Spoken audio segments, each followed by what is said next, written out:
Shafts of morning light filtered through the thick canopy of trees, casting shadows on the rock wall climbing straight up from the edge of the county road. A century before, tons of the mountain had been sheared away by dynamite, picks, and shovels to carve the road for mining trucks, revealing hidden springs that wept like tears down the stone face, streaking it with rust and silver mineral deposits. Tracy drove on autopilot, the radio off, her mind numb. The medical examiner's office had not had further information. Kelly Rosa had been out of the office, and the minion Tracy had spoken with could only confirm what Kins had told her. A deputy from Cedar Grove had called with a photo of what appeared to be a human femur, unearthed by a dog belonging to two hunters on their way to their duck blind in the hills above the town of Cedar Grove. Tracy took the familiar exit, made a left at the stop sign, and a minute later turned onto Market Street. She stopped at downtown Cedar Grove's one and only traffic light and contemplated what had once been her hometown, but which now looked so tired and worn that it was foreign to her. Tracy stuffed her change into the front pocket of her jeans, grabbed her popcorn and Coke from the counter, and looked about the theater lobby, but she didn't see Sarah. Saturday mornings, when Hutchins Theater had a new movie, their mother gave Tracy $6, $3 each for her and Sarah. The movie was $1.50, which left change for popcorn and a drink, or to buy an ice cream at the mercantile store after the show. "Where's Sarah?"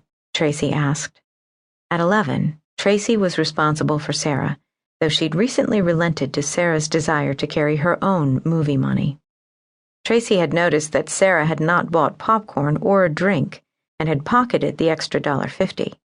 Now she was nowhere to be seen, which was not untypical.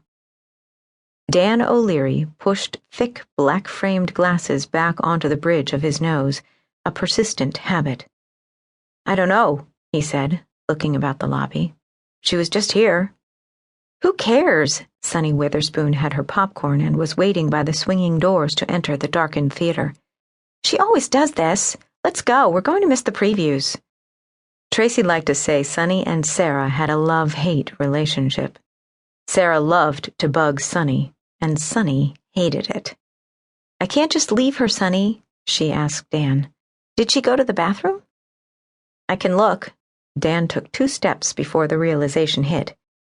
"Wait, no, I can't." Mr. Hutchins leaned his forearms on the counter.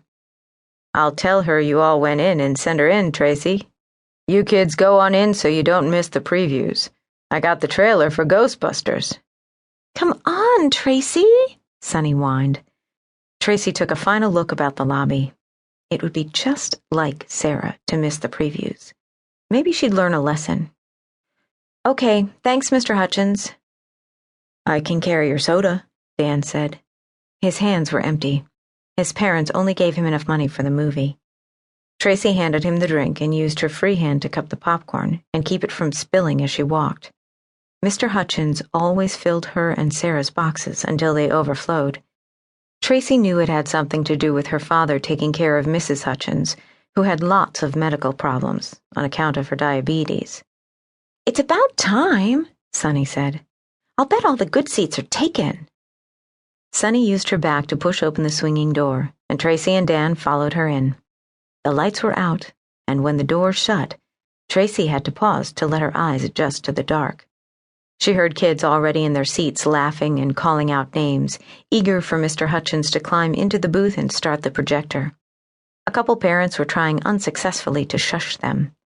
Tracy loved everything about Saturdays at Hutchins Theater, from the smell of the butter-flavored popcorn to its maroon carpet and velvet seats with the threadbare armrests. Sunny was halfway down the aisle when Tracy saw the shadow lurking behind a row of seats, too late to warn her before Sarah sprang her surprise. "Boo!" Sunny let loose a blood-curdling scream that silenced the theater. What followed was an equally recognizable laugh.